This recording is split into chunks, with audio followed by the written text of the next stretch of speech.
Hello दोस्तों, मैं भोला सी स्वागत करते हैं दोस्तों आपके अपने यूट्यूब चैनल भोला क्लासेज में।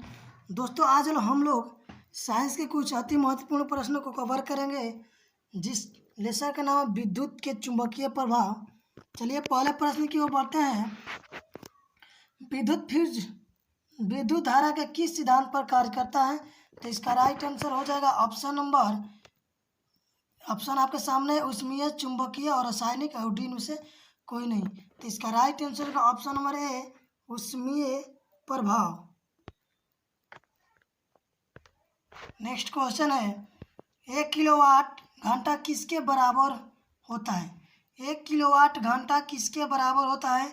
ऑप्शन आपके सामने है 0.36 × 10⁻10 जूल, और बी है ऑप्शन 1.6 × 10⁻−19 जूल, और सी है 3.6 × 10⁻6 जूल, और डी इनमें से कोई नहीं। तो इसका right answer option number C, जो कि सेकंड का right answer option number C, 3.6 × 10⁻6 joule. Third number प्रश्न है, विद्युत घंटे किस प्रभाव पर कार्य करती है? ऑप्शन ए है ऊष्मीय प्रभाव, बी रासायनिक प्रभाव, सी चुंबकीय प्रभाव, और डी इनमें से कोई नहीं। तो विद्युत घंटे किस प्रभाव पर कार्य करती है? इसका right answer option number C, जो कि चुंबकीय प्रभाव पर कार्य करती है। नेक्स्ट 4 नंबर क्वेश्चन है, लघुपथन के समय परिपथ में विद्युत धारा का मान होता है।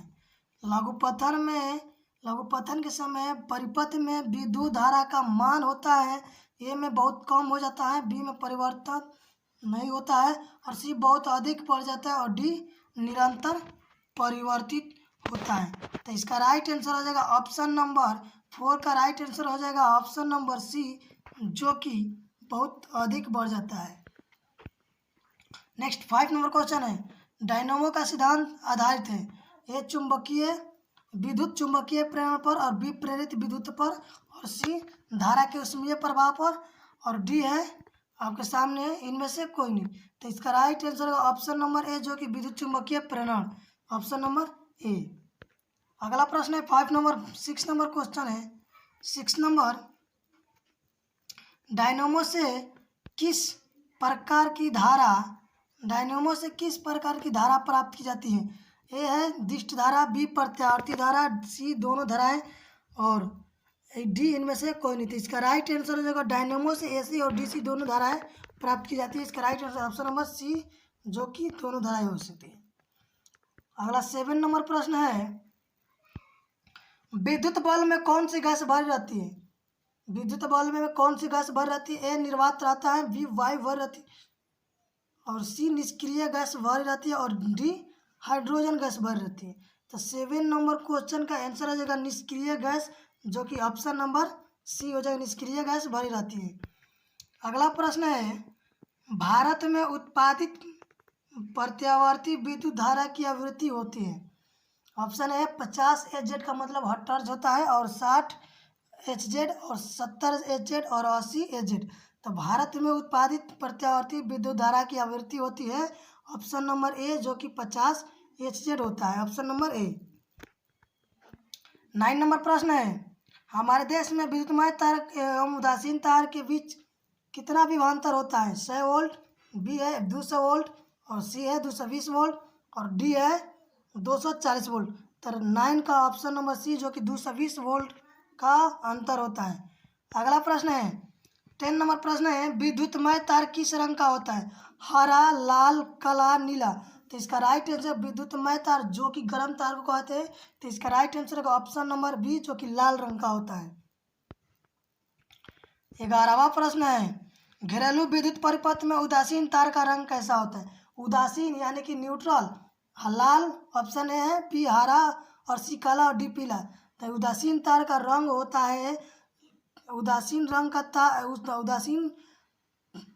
तार का रंग होता है काला, जो कि ऑप्शन नंबर सी। 12 नंबर प्रश्न है, चुंबकीय क्षेत्र का SI मात्रक क्या होता है? ऑप्शन ए है वेबर, और बी है टेस्ला, और सी है फ्राइडे, और डी इनमें से कोई नहीं। तो चुंबकीय क्षेत्र का SI मात्रक होता है 12 नंबर क्वेश्चन का आंसर हो जाएगा चुंबकीय क्षेत्र का SI मात्रक ऑप्शन नंबर बी, जो कि टेस्ला होता है। अगला प्रश्न है 13 नंबर प्रश्न है, 13 नंबर प्रश्न है, विद्युत चुंबकीय प्रेरण का खोज किसने किया था? विद्युत चुंबकीय प्रेरण का खोज किसने किया था? ए फ्राइडे और बी मैक्सवेल, सी फ्लेमिंग और डी एम्पियर था। विद्युत चुंबकीय प्रेरण का खोज फ्राइडे ने किया था, ऑप्शन नंबर ए। 14वां प्रश्न है, दी गई वोल्टता के स्रोत से जुड़े किसी चालक में प्रति सेकंड उत्पन्न ऊष्मा होती है। ऑप्शन ए धारा के समानुपाती, ऑप्शन बी है धारा के वर्ग के समानुपाती, और सी है धारा के व्युत्क्रमानुपाती, और डी है धारा के वर्ग के व्युत्क्रमानुपाती। तो ये हो जाएगा धारा के वर्ग के समानुपाती, ऑप्शन नंबर बी। 15 नंबर प्रश्न है, निम्नलिखित पदार्थों में कौन चुंबकीय पदार्थ नहीं है? जो कि चुंबकीय पदार्थ नहीं है, जो चुंबक से नहीं सटता है, उसे चुंबकीय पदार्थ कहते हैं। तो ऑप्शन ए आपके सामने लोहा, बी निकेल, सी पीतल और डी कोबाल्ट। तो इसका राइट आंसर हो जाएगा जी पीतल। पीतल चुंबकीय पदार्थ नहीं है, जो चुंबक से नहीं सटता है। अगला प्रश्न है, 16 नंबर प्रश्न है, पृथ्वी का विभव होता है ऋणात्मक, धनात्मक, शून्य, अनंत। तो इसका राइट आंसर हो जाएगा पृथ्वी का विभवांतर होता है शून्य, जो कि सी ऑप्शन है। 17 नंबर प्रश्न है, चुंबकीय बल क्षेत्र का स्थायी मात्रा क्या होता है? चुंबकीय बल क्षेत्र का स्थायी मात्रा क्या होता है? ऑप्शन ए न्यूटन प्रति मीटर, और बी है न्यूटन प्रति एम्पियर, और सी है न्यूटन, और डी है इनमें से न्यूटन प्रति एम्पियर मीटर। तो 17 नंबर प्रश्न का राइट आंसर हो जाएगा ऑप्शन नंबर डी, जो कि न्यूटन प्रति एम्पियर मीटर होता है। अगला प्रश्न है, चुंबकीय क्षेत्र के प्रभाव में विद्युत धारा ऊष्मा चुंबकीय क्षेत्र के प्रभाव में विद्युत धारा उत्पन्न करती है। तो इसका ऑप्शन है ऊष्मा उत्पन्न करती है, और बी आकर्षण बल उत्पन्न करती है, सी चालक पर बल उत्पन्न होता है, और डी इनमें से कोई नहीं। तो इसका राइट आंसर हो जाएगा ऑप्शन नंबर सी, जो कि चालक पर बल उत्पन्न करती है, ऑप्शन नंबर सी। 19 नंबर प्रश्न है, चुंबक द्वारा धारावाही चालक पर लगाए गए बल की दिशा ज्ञात की जाती है। चुंबक द्वारा धारावाही चालक पर लगाए गए बल की दिशा ज्ञात की जाती है। ऑप्शन ए ऑप्शन में फ्लेमिंग के वामवस्त नियम से, और बी है ओम के नियम से, और सी है मैक्सवेल के दक्षिण हस्त नियम से, और डी में से कोई नहीं। तो इसका राइट आंसर है फ्लेमिंग के वामवस्त नियम के अनुसार, ऑप्शन नंबर ए। 20 नंबर प्रश्न है, विद्युत मोटर को चलाया जा सकता है। विद्युत मोटर को चलाया जा सकता है, ऑप्शन ए प्रत्यावर्ती धारा पर और दिष्ट धारा पर, और सी है प्रत्यावर्ती धारा और दिष्ट धारा दोनों पर, और डी में से कोई नहीं। तो इसका राइट आंसर ऑप्शन सी, ये विद्युत मोटर को प्रत्यावर्ती धारा और दिष्ट धारा यानी कि एसी और डीसी दोनों पर चलाए जा सकते हैं। अगला प्रश्न है, 21 नंबर प्रश्न है, विद्युत मोटर की क्रिया आधारित है। विद्युत मोटर की क्रिया आधारित है। ऑप्शन ए सामने विद्युत धारा के और चुंबकीय प्रभाव पर, बी है चुंबक और विद्युत धारा के प्रभाव पर, सी है आर्मेचर के घूर्णन पर, और डी इनमें से कोई नहीं। तो इसका राइट आंसर होगा ऑप्शन नंबर ए, जो कि विद्युत धारा और चुंबकीय प्रभाव पर आधारित है। 22 नंबर प्रश्न है, डायनोमो के द्वारा बदला जाता है। डायनोमो के द्वारा बदला जाता है, ए आंतरिक ऊर्जा को विद्युत ऊर्जा में, और चुंबकीय ऊर्जा को विद्युत ऊर्जा में, और गतिज ऊर्जा को विद्युत ऊर्जा में, और डी स्थितिज ऊर्जा को विद्युत ऊर्जा में। तो ये डायनेमो के द्वारा यांत्रिक ऊर्जा को विद्युत ऊर्जा में बदला जाता है, ऑप्शन नंबर बी ए हो जाएगा इसका राइट आंसर। 23 नंबर प्रश्न है, विद्युत मोटर के द्वारा बदला जाता है। विद्युत मोटर के द्वारा बदला जाता है विद्युत को यांत्रिक ऊर्जा में, चुंबकीय ऊर्जा को विद्युत ऊर्जा में, गतिज ऊर्जा को विद्युत ऊर्जा में, और स्थितिज ऊर्जा को विद्युत ऊर्जा में। तो इसका राइट आंसर होगा ऑप्शन नंबर ए, जो कि विद्युत ऊर्जा को यांत्रिक ऊर्जा में बदला जाता है। 24 नंबर प्रश्न है आपके सामने, विद्युत धारा के कारण उत्पन्न चुंबकीय क्षेत्र की दिशा ज्ञात की जाती है। ए मैक्सवेल के दक्षिण हस्त नियम के अनुसार, और बी फ्लेमिंग के वाम हस्त नियम के अनुसार, सी ओम के नियम के अनुसार, और डी ओस्टेड के। ध्यान से सुनिए दोस्तों, विद्युत धारा के कारण उत्पन्न चुंबकीय क्षेत्र की दिशा ज्ञात की जाती है। तो इसका राइट आंसर का ऑप्शन नंबर बी, जो कि फ्लेमिंग के वाम हस्त नियम के अनुसार। 25वां प्रश्न है, चुंबकीय क्षेत्र एक ऐसी राशि है जिसमें होता है। चुंबकीय क्षेत्र एक ऐसी राशि है जिसमें होता है। ऑप्शन ए है परिमाण, और बी दिशा, और सी दिशा और परिमाण दोनों, और डी इनमें से कोई नहीं। तो चुंबकीय क्षेत्र में ऐसी राशि है जिसमें जिसमें दिशा और परिमाण दोनों होता है, जिसका राइट आंसर ऑप्शन सी। 26वां प्रश्न है, किसी कुंडली में प्रेरित विद्युत वाहक बल का मान उसके संबंध चुंबकीय फ्लक्स के परिवर्तन की दर क्या होता है? समानुपाती होता है, या व्युत्क्रमानुपाती होता है, या दोनों होता है, या डी इनमें से कोई नहीं होता है। तो इसका राइट आंसर होगा समानुपाती होता है, जिसका राइट आंसर ऑप्शन में है।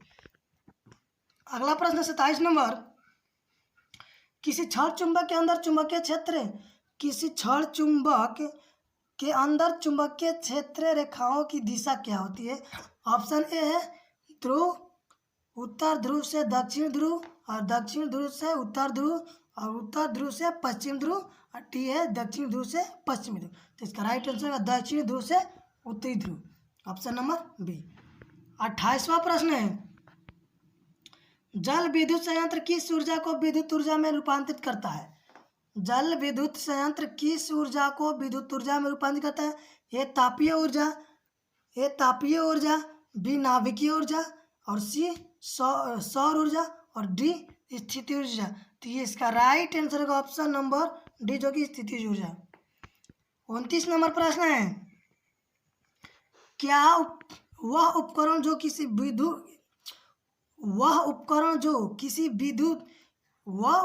किसी परिपथ में विद्युत धारा की उपस्थिति संसूचित करता है उसे कहते हैं? वह उपकरण जो किसी परिपथ में विद्युत धारा की उपस्थिति संसूचित करता है उसे क्या कहते हैं? इसका राइट आंसर हो जाएगा ऑप्शन नंबर बी, जो कि अमीटर। 30 नंबर प्रश्न है, माइकल फैराडे थे एक प्रसिद्ध, ऑप्शन ए खगोल शास्त्री, बी है भौतिकी शास्त्री, और सी रसायन शास्त्री, और डी भूवैज्ञानिक। तो इसका राइट आंसर होगा ऑप्शन नंबर जी, जो कि भौतिकी शास्त्री थे। 31 नंबर प्रश्न है, विद्युत परिपथों की लघुपथन अथवा अतिभारण के कारण होने वाली हानि से सुरक्षा की सबसे महत्वपूर्ण युक्ति है। पहला ऑप्शन है आमीटर, बी फ्यूज, सी है मेंस, और डी है प्लेट। तो इसका राइट आंसर हो जाएगा 31 नंबर का राइट आंसर हो जाएगा ऑप्शन नंबर बी, जो कि फ्यूज होता है। अगला 32वां प्रश्न है, लास्ट प्रश्न दोस्तों, चुंबक के सजातीय ध्रुवों के बीच परस्पर होता है। ऑप्शन ए आकर्षण, और बी प्रतिकर्षण, और सी कभी कभी आकर्षण कभी कभी प्रतिकर्षण। तो इसका राइट आंसर हो जाएगा प्रतिकर्षण, ऑप्शन नंबर बी इसका राइट आंसर।